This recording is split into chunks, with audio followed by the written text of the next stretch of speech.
We're now entering the part of 801 which is the most difficult for students and faculty alike. We are going to enter the domain of angular momentum and torques. It is extremely non-intuitive. The good news, however, is that we will stay with this concept for at least 4 or 5 lectures. Today I will introduce both torque and angular momentum. What is angular momentum? If an object has a mass m and it has a velocity v, then clearly it has a momentum p. That's very well defined in your reference frame, the product of m and v. Angular momentum I can take relative to any point I choose. I choose this point q arbitrarily. This now is the position vector, which I call r of q. Let this angle be theta. An angular momentum relative to that point q, it's a vector, is the position vector relative to that point q cross p. So it is r of q cross v and then times m.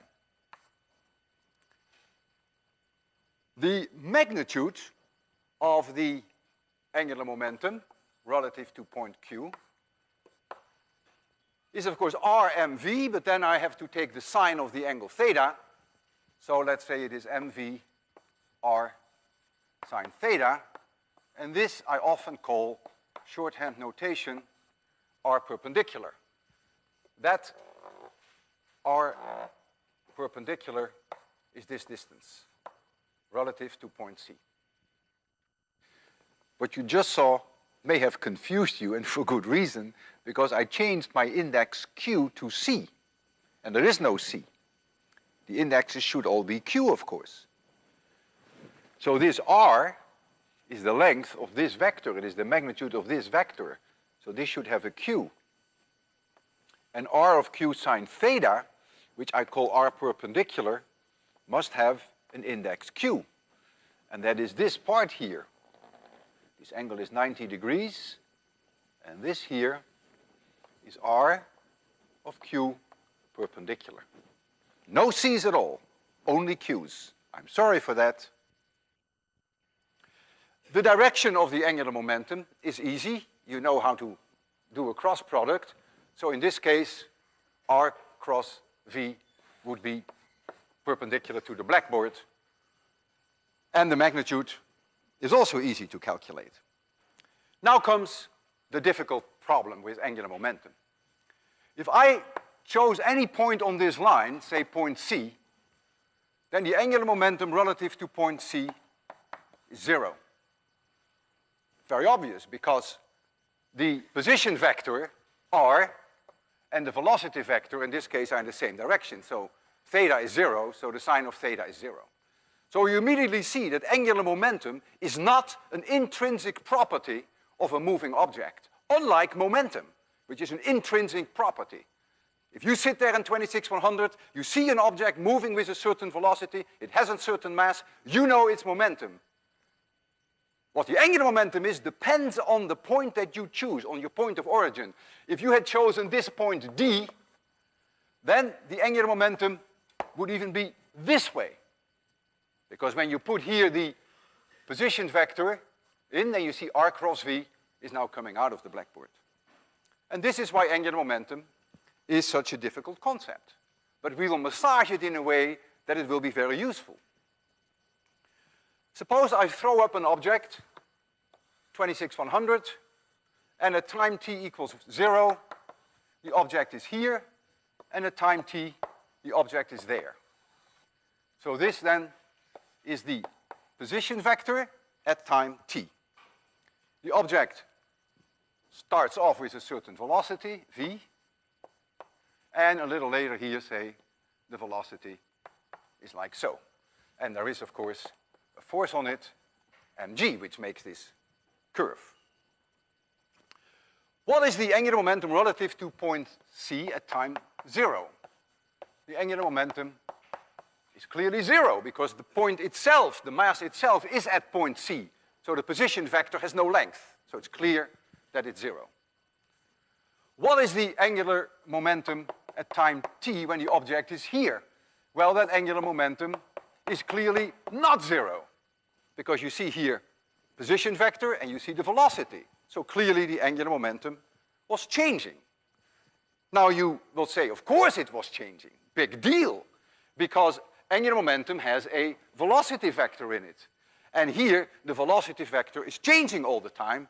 So obviously you would say the angular momentum is changing. Well, yes, that is not a bad argument, but I will now show you a case where the velocity is changing all the time, but where angular momentum is not changing. I choose the Earth going around the Sun. Here's the Earth with mass m. At point C here is the Sun. This is the position vector r of C. And the Earth has a certain tangential velocity. And the speed never changes, but the velocity does change. So this is the position vector at a later point in time. What now is the angular momentum of the Earth going around the Sun relative to point C? I pick C now. Well, that angular momentum, if I take the magnitude of the angular momentum, because the direction is immediately obvious if the object is going around like this is the position vector, then the direction will be pointing out of the blackboard. That's easy. So I'm only worried now about the magnitude. So the magnitude is the mass of the Earth times the magnitude of the cross product between these two vectors. And notice the angle is 90 degrees. So I can forget about the cross. The sine of theta is 1, and so I simply get mRv. V now being the speed. This is the case when the object is here, but when the object is here, the situation has not changed. Again, r cross v, the magnitude is exactly the same, because the sign of the angle hasn't changed. And so you see here a case whereby the velocity is changing all the time, but the angular momentum relative to point C is not changing. Suppose I had chosen point Q. Is angular momentum changing relative to point Q? You better believe it. There is a time that the object will go through point Q. Well, then the angular momentum is clearly 0 because the position vector is 0. If the object is here and you take the angular momentum relative to point Q, for sure the angular momentum is not 0. You have a position vector and you have a velocity. So only relative to point C, it's a very special case now, is angular momentum not changing. So angular momentum is conserved in this special case, but only about point C. And I want to address that in a little bit more general way. I take the angular momentum and I choose a point Q, and I know that the definition is position vector relative to point Q cross P. I take the derivative, time derivative, dl dt, relative to that point Q. It's always important that you state which point you have chosen relative to which you take the angular momentum. That is going to be dr dt, excuse me, cross P plus r of Q cross dp dt. This is the way that you take the time derivative of a cross product. We calculate the angular momentum relative to point Q. So the index has to be Q throughout the equation. The position vector relative to point Q. And in this equation, you see the correct index Q here, you see the correct index Q here, but I slipped up here and I put a C there. There is no C in this problem, so this is also R of Q. Sorry for that. This here is the velocity of the object, the velocity vector, which is always in the same direction as P. So this is 0. dp dt, that is the force on the object. We've seen that before in 801. And so now we have that dl dt relative to a point q equals the position vector r from that point cross f. And this now is what we call torque. And we write for that the symbol tau. It is a vector. And I put in that q again. And this is one of the most important equations that will stay with us for at least 5 lectures. What this is telling you is that if there is a torque on an object, the angular momentum must be changing in time. If there is no torque on the object, angular momentum will be conserved. And now you get some insight into this situation that we just discussed. The force, the attractive force, gravitational force exerted on the Earth is in this direction. The position vector is in this direction. So r cross f is 0. There is no torque relative to this point C, because the angle between the two vectors is 180 degrees, and so the sine of the angle is 0. Therefore, no matter where you are on the circle, always r cross f will be 0. There is no torque relative to point C. But if you take point Q, or you take here some point A, clearly there is going to be a torque, a changing torque even. And so there you will have a change of angular momentum. So there's something very special about that point C. And I will come back to that, of course. Now, I want to expand the idea of angular momentum from one point object that moves in space to an object like a sphere or like a disk, which is rotating about its center of mass. And I will start with a disk. Here we have a disk. The disk has mass m, and the disk has radius r, and at this point C is the center of mass of this disk. It's rotating with angular velocity omega, and I want to know what the angular momentum is of this rotating disk. The direction of the angular momentum is going to be trivial. If it's rotating like this, if you take here a little mass element, mass m of I, this is the position vector r of I relative to that point C, and here you have the velocity v of I, then you see immediately that r cross v is coming out of the blackboard. So that's easy. Angular momentum will be in this direction. But what is the magnitude of the disk as a whole? Well, let's first calculate what the angular momentum is of this little mass element about this point. So L of C for mass element I equals, oh, let's just only worry about magnitudes because already we know the direction. So that is m of I, and then the cross product between r of I and v of I, but this angle is 90 degrees, so I can forget about the sine of theta, so I simply get r of I, v of I. R of I relative to that point C times v of I. This is the magnitude. Now I hate to see a v of I in a rotating disk because the velocity will depend on how far you are away from the center. The velocity here is 0. However, they all have omega in common. Every single element that you choose has the same omega, so I'm always going to replace, in a case like this, v by omega r. And so this then becomes m of I, r of I of C. I get a square here, and I get omega. So I wrote down v equals omega r, which of course holds in general. It would have been better perhaps if I had equals omega times r of I, because each element little I, which has a position,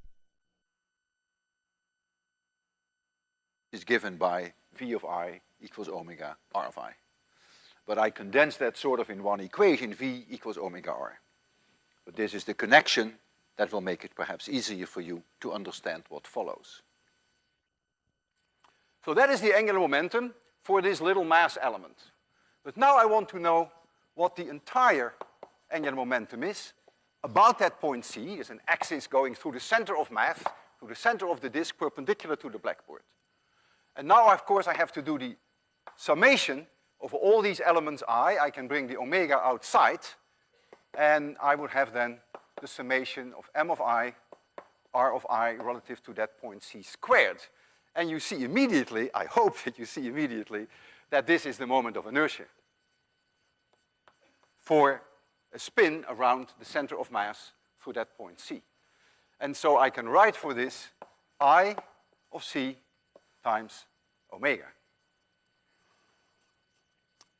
Now comes the question, so this is the magnitude. Now comes the question, is this angular momentum different, for instance, for this point A? And your first reaction will be, yeah, of course, because it depends on the point you choose. Well, the remarkable thing is that if you have a rotation about the center of mass, which I have chosen here, then even if you calculate the angular momentum relative to this point, or any other point, even this point in space, you will always find the same answer. But only in case that there is a rotation about the center of mass. And we call that the spin angular momentum. The spin angular momentum is an intrinsic property of an object, regardless of which point you choose relative to which you calculate the angular momentum.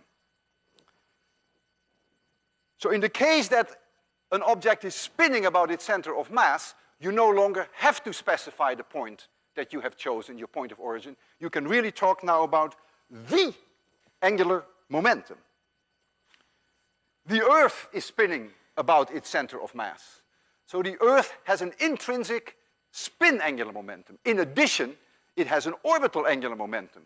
If you want to talk about the orbital angular momentum of the Earth, however, you better do it relative to that point. Otherwise, it would be changing in time. It's only uniquely defined if you take this special point.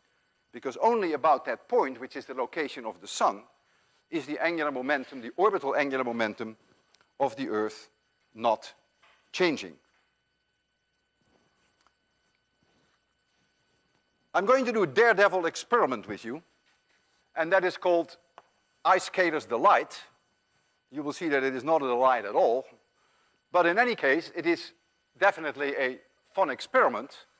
I have here a turntable, very little friction, and I'm going to rotate the turntable about the center, and I'm going to stand on that turntable, and I will hold in my hand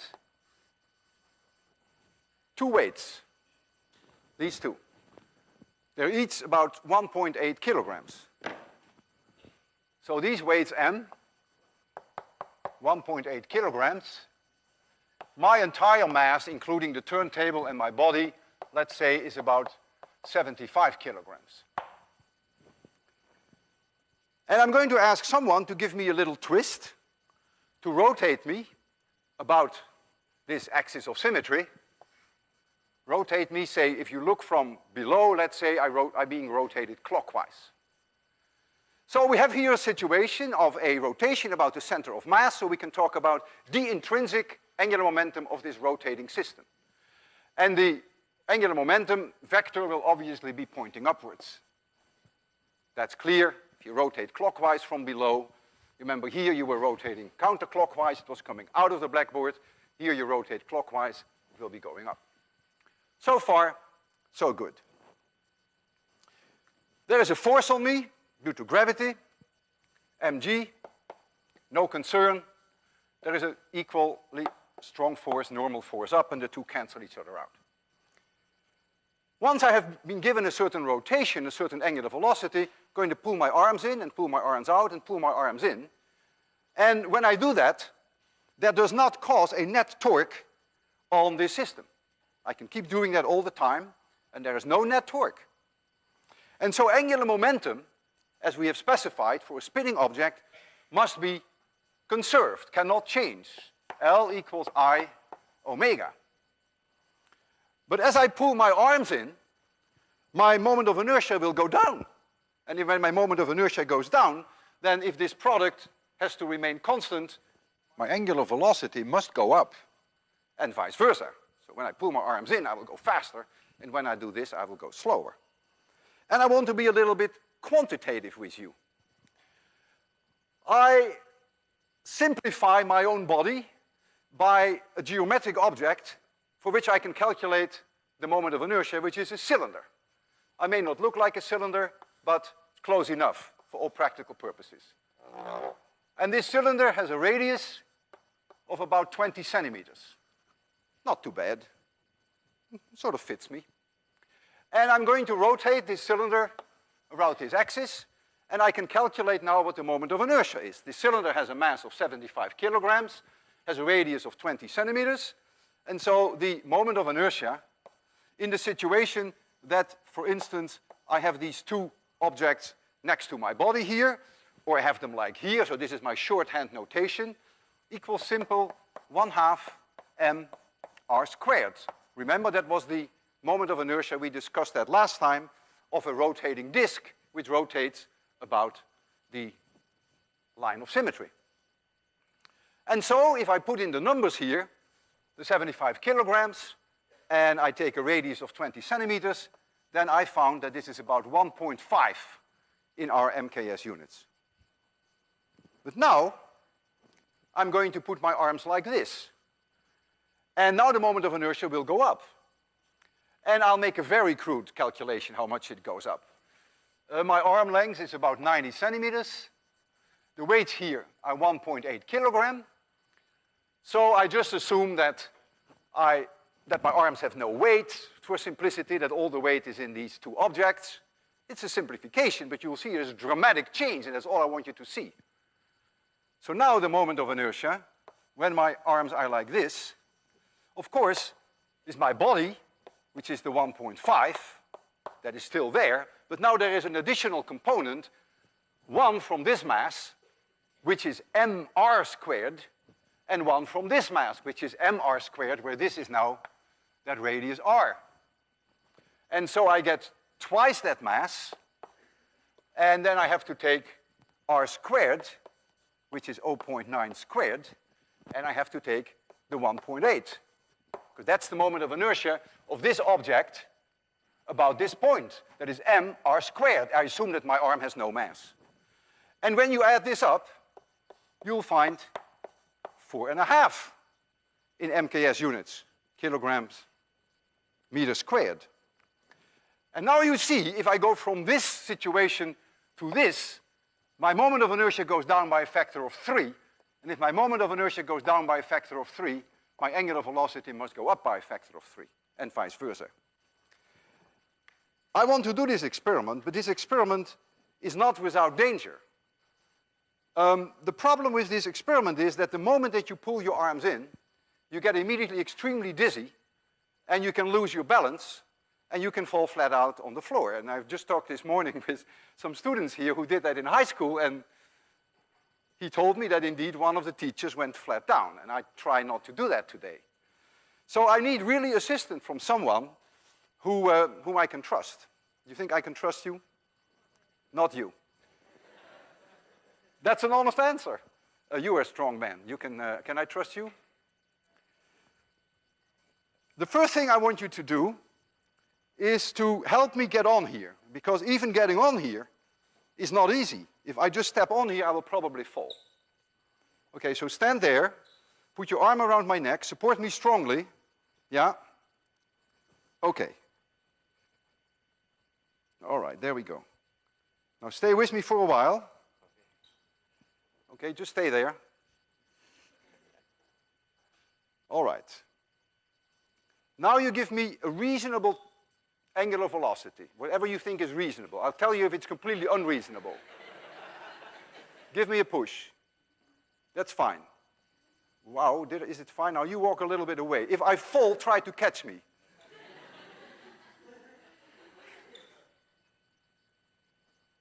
Okay, my arms go in now. My arms go out. My arms go in.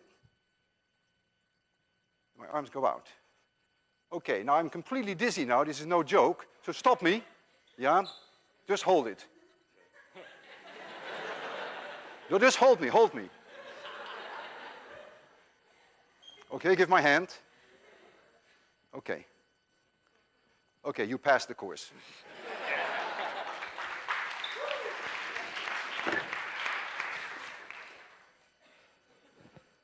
Whew. Sacrifice for the sake of science. Oh. Ah. All right, I've done worse. If we have a collection of many points, like we earlier discussed with momentum, points that interact with each other.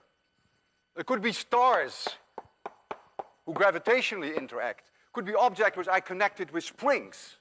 They have internal interactions which go on all the time. They bounce off each other. They collide. They break up in pieces. Internal friction, anything. Then, if I take two of these objects, if this one, for instance, is attracted towards this one, then action equals minus reaction, then these two forces are identical in magnitude. So if I take any point Q here, no matter where you choose it, that will never put a torque on that system, because the two forces cancel each other out.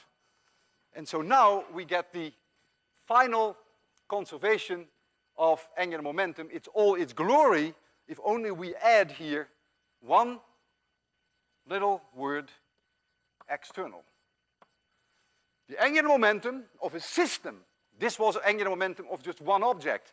This is the angular momentum of a system of many particles. They could be connected with springs. There could be chemical explosions going on. They could plow into each other. They could break each other up.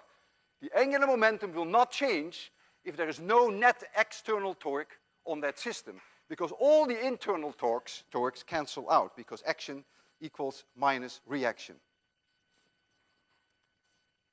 So if we now compare conservation of angular momentum with conservation of momentum, then in the case of the conservation of momentum, remember when we had a system of objects, in the absence of an external force on the system as a whole, a net external force, momentum was conserved.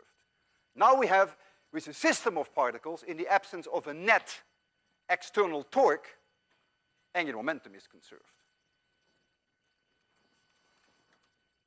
In the case of the ice skater's delight, when you pull your arms in, the moment of inertia goes down, and so your frequency goes up. When a star shrinks, its radius goes down, its moment of inertia goes down, and therefore its angular velocity must go up. Moment of inertia goes with r squared. What determines the size of a star? If this is a star, then inside this star is a furnace, a nuclear furnace. Nuclear fusion is going on. That produces heat and pressure, which wants to expand the star. On the other hand, there is gravity, which says, sorry, you can't do that. I want to hold you together. In fact, gravity would like to collapse the star. And nature finds a balance between the gravity and this pressure due to the nuclear furnace. Now there comes a time that the nuclear furnace has been completely consumed. For our sun, that takes an additional 5 billion years. The sun has already been burning nuclear fuel for 5 billion years. It has another 5 billion to go. And once the nuclear fuel has been consumed, there are 3 end products of the dead star that is left over. And these 3 end products are the following. Number 1, it's called a white dwarf. It has a radius approximately the same as the Earth, some 10,000 kilometers. And the mass of a white dwarf, there's a whole range of them. But a typical number, say, is half the mass of the sun. So that's one possible end product. This will be the fate of our sun, by the way. The density of such an object is quite high. Some 10 to the rho will be roughly 10 to the 6 grams per cubic centimeter. Another possibility is that you end up with a neutron star. A neutron star has a radius of about 10 kilometers, and it has a mass of roughly 1.5 times the mass of the sun, and its density is about 10 to the 14 grams per cubic centimeter, which is even higher than the density of nuclei. And then there is a possibility, which is even more bizarre, that you end up with a black hole. I will not talk about black holes today, but I will get back to that later in 801. And a black hole, for all practical purposes, has no size at all. The mass of the black hole must be larger than, we think, 3 solar masses, and so the density is infinitely high. Whether you end up to be a white dwarf, a neutron star, or a black hole depends on the mass of the progenitor, of the star that collapsed when the nuclear fuel was gone. And in order to form a neutron star, you would have to start off with a star of probably at least 10 solar masses, maybe even more. So our sun will not become a neutron star, but our sun will ultimately become a white dwarf. Now, it would be a reasonable question to ask, why do you end up only with these 3 possibilities? Why is there nothing in between? Look, there is a huge difference from 10,000 kilometers to 10 kilometers. Is there nothing in between? And the answer to that lies in quantum mechanics, which is not part of this course, but you will see that in 805, why there are only these 2. And then if you get into general relativity, then you will understand why there is then this 3rd, very bizarre possibility. When a star collapses, 2 things happen. First of all, there is a huge amount of gravitational potential energy that is released in the form of kinetic energy. The stuff falls in, we call it gravitational collapse, and that gravitational potential energy converts to kinetic energy, and that ultimately converts to heat and to radiation. If I take an object here, a piece of chalk, and I drop that you can call gravitational collapse. Gravitational potential energy is converted to kinetic energy, and ultimately it goes to heat. Here we're talking about a star which is imploding, collapsing, and the amounts of gravitational potential energy that become available are enormous. In addition to this huge amount of energy release, the star must spin up because its moment of inertia goes down, and therefore the angular velocity must go up. I want to do a little bit of quantitative work on this, and I want to take an object like our sun, and I would like to collapse that object from its present radius of the sun, which is about 700,000 kilometers.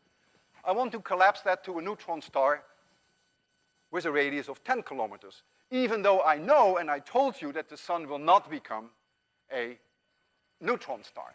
It's just to get some feeling for the numbers. So we take an object like the sun, which has a radius of about 700,000 kilometers, and we're going to collapse that to a neutron star which has a radius of about 10 kilometers. The mass of the sun is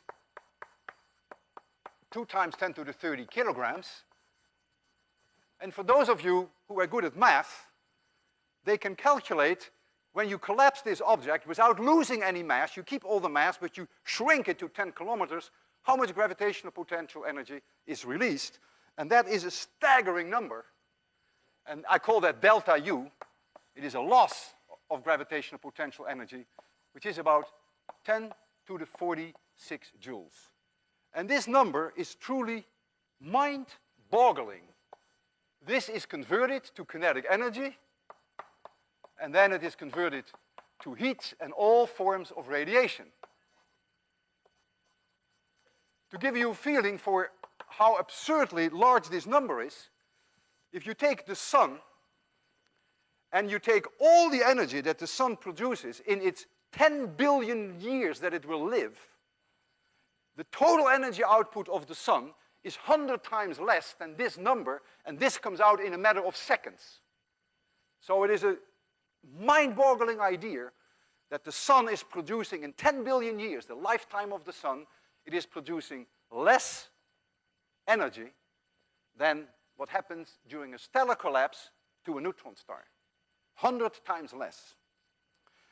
So when this infall occurs and this huge amount of energy is released, the outer layer bounces off the inner core and is expelled, and that's what we call a supernova explosion. The outer layers are thrown off with speeds typically some 10,000 kilometers per second. Our sun will not become a neutron star, but it will become a white dwarf. We talked about the Crab Nebula last time, and the Crab Nebula is a remnant of a supernova explosion which occurred, believe it or not, on the 4th of July in the year 1054, talking about fireworks. This supernova explosion was noticed by Chinese astronomers. They called this a guest star. Chinese astronomers were very prestigious. The reason for that was that these Chinese astronomers advised the emperor. They looked at the sky and they derived from the sky information that was key for the emperor. They knew how to interpret the occurrence of comets, or for instance, shooting stars, or a particular lineup of planets, and certainly the appearance of a guest star. And they would know that, for instance, a comet in a certain part of the sky might mean that there would be hunger, or there would be diseases, there would be famine, or it would be a good time for a battle, or it would be a bad time for a battle. And that's what these people were doing. They were advising the emperor, and therefore they were keeping a very close eye on the sky, no pun implied. This star was visible for weeks during the day when it exploded, and it was the brightest star in the sky for years to come. It is a complete puzzle why there isn't a single report by any European astronomer on the occurrence of the supernova of 1054. It is very puzzling. Now you can argue that in the Netherlands and in England there are always clouds, it's always raining, so you can't see the sky. Okay, I grant you that. But then we have Italy, and we have Spain, and we have France. And it is very strange. It must have been a cultural thing somehow. In the 11th century, somehow, Europe was not interested in looking at the sky. This is something they could not have missed. But they didn't write it down. I now want to pursue the spin-up of this star when it collapses from 700,000 kilometers to 10 kilometers. If we round the numbers off a little bit, then the reduction in radius is about 100,000. It's really only 70,000, but let's just make that 100,000, 10 to the fifth. That means r squared goes down by a factor 10 billion. And if r squared goes down by a factor 10 billion, then the moment of inertia goes down by a factor of 10 billion. And so omega must go up by a factor of 10 billion. If you started off with a star that rotated about its own axis in 100 days, it ends up rotating around in 1 millisecond when it has become a neutron star. A neutron star, 10 kilometers. It has about the same mass of the sun, a little more, and it spins around in 1 millisecond. At the equator of the neutron star, you reach about 20% of the speed of light. We know of hundreds of neutron stars in the sky. 2 of them have, in fact, rotational periods of 1.5 milliseconds. Many of them much slower, and we discussed last time why that is. Because remember, in the case of the Crab pulsar, the pulsars slow down. Nature is tapping on the rotational kinetic energy of these pulsars and is converting it into other forms of energy. In the case of the Crab pulsar, radio emission, optical emission, gamma rays, X-rays, and even jets. The Crab pulsar was slowing down every day 36.4 nanoseconds, which led to a staggering power output. I still remember the number, I think 6 times 10 to the 31 watts. In 75 years, the pulsar slows down by 1 millisecond. So the 33 milliseconds would become 34 milliseconds in 75 years. If the star has an original, there's no star, it was a disk, right? If the star has an original magnetic field, which most stars do, oh, I lost my star, but that's okay. Then in the collapse, the magnetic field will become stronger.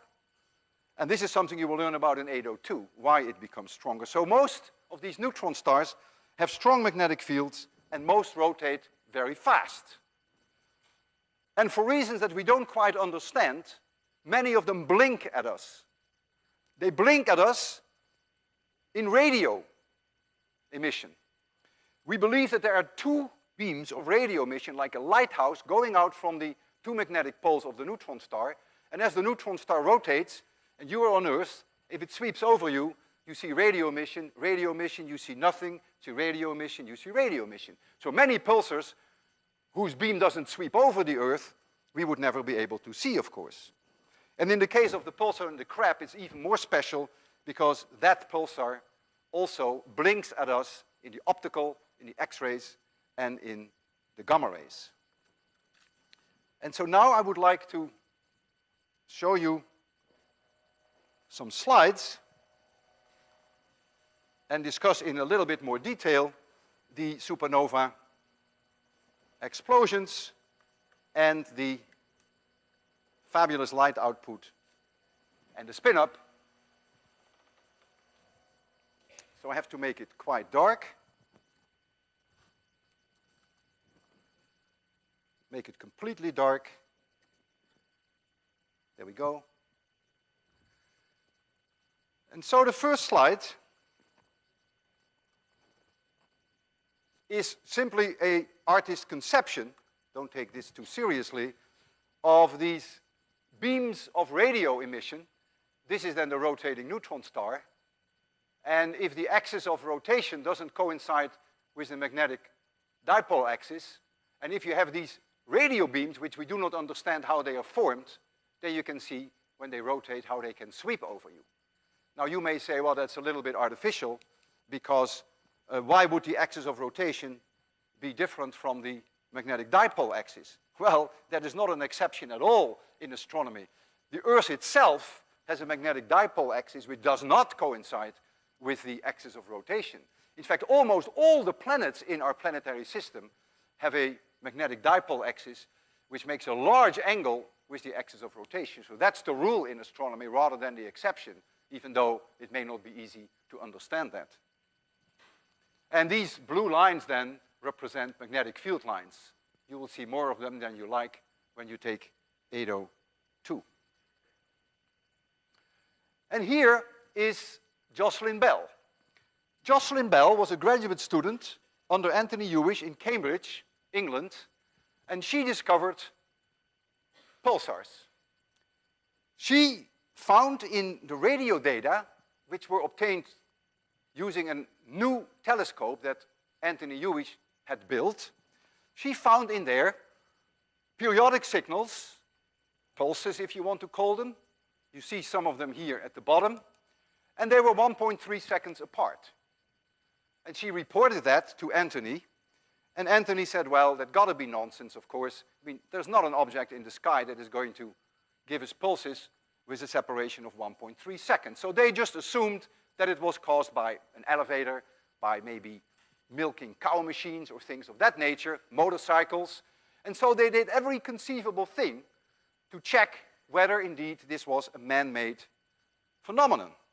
But they could not find anything. And it was Jocelyn, through her incredible brilliance, who was able to convince Anthony that indeed this is an object that is in the sky and that the radiation doesn't come from the Earth.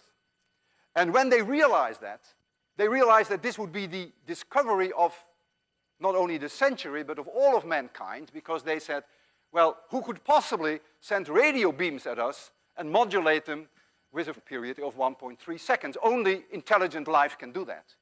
And so they called this first object Little Green Man.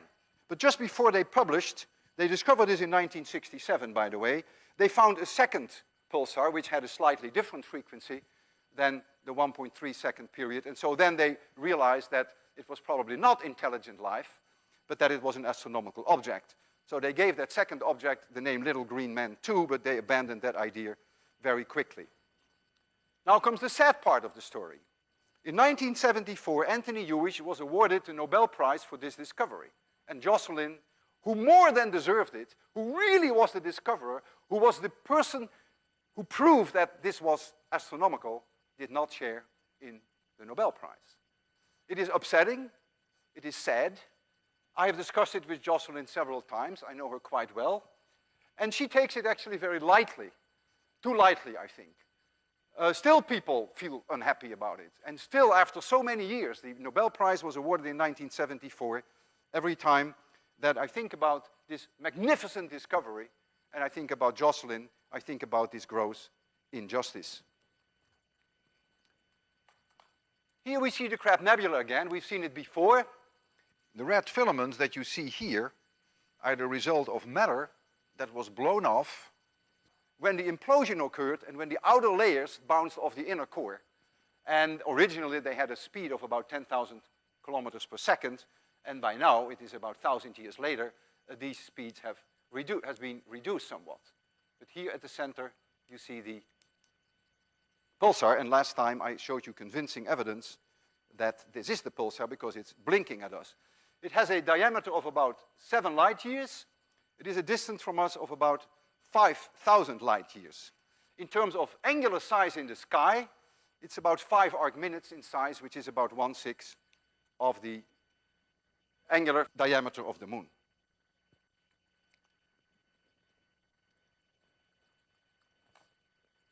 This is a drawing, a cave drawing made by Navajo Indians, and some people have speculated to what extent the Navajo Indians may have seen the supernova in 1054. It's unclear, but it is a possibility. The moon certainly gets very close to the supernova, but it also gets very close to Venus, and so this is something that is not well established, but it is a possibility. Here you see a galaxy in which a supernova occurred, and when the supernova occurs at its brightest, it can be brighter than all 100 billion stars in the galaxy. That's how much energy is released in optical light. You see that it is at least as bright as the entire galaxy. From this picture to this picture is about 1 year. This occurred in 1972. And over the period of 1 year, you can still see this star quite clearly, but it has diminished in strength quite a bit. And then a great thing happened in February 1987. On the 23rd of February, a supernova went off in the Large Magellanic Clouds, which is a satellite galaxy to our own galaxy. It's a distance of about 150,000 light years. And there was an astronomer who was observing in South America. His name is Ian Sheldon. And he left the dome to look at the stars, and he decided to take a pee outside. And as he was taking a pee, these were his own words, he looked at the Large Magellanic Clouds and he said, "Hey, that is funny. That star is not supposed to be there."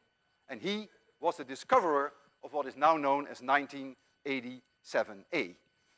An enormous supernova going off so close to where we live. And the next slide shows you the same portion of the Large Magellanic Clouds, and you can clearly see that there is a very bright star. He could see this with his naked eye.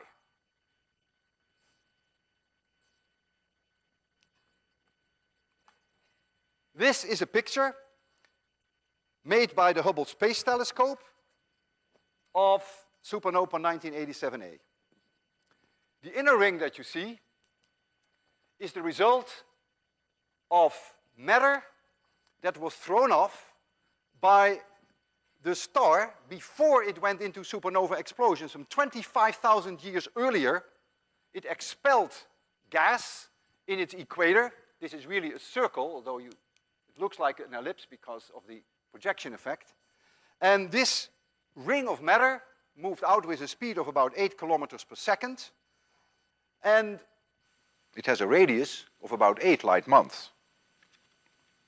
And so 8 months after the supernova explosion, the ultraviolet light and the X-rays from the supernova caught up with this ring of matter, and they excited it, and it became visible. Before the supernova explosion, this ring was not visible.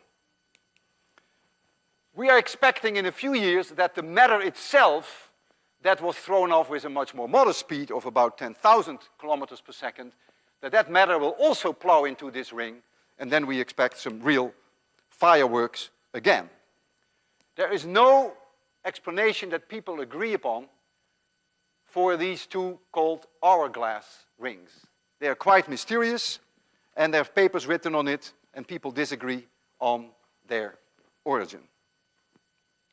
Supernovae explosions in our galaxy and in the Large Magellanic Clouds are quite rare.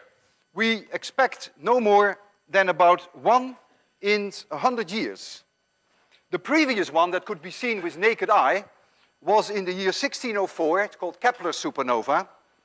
And 1987A was really the first that could be studied with modern equipment, radio observatories, X-ray observatories in orbit around the Earth. With some luck, you may see a supernova explosion naked eye in your life. The chance is no better than 10%. So maybe it will help if occasionally you take a pee outside and you become as famous as Ian Sheldon did, who is now a very famous man. See you Monday.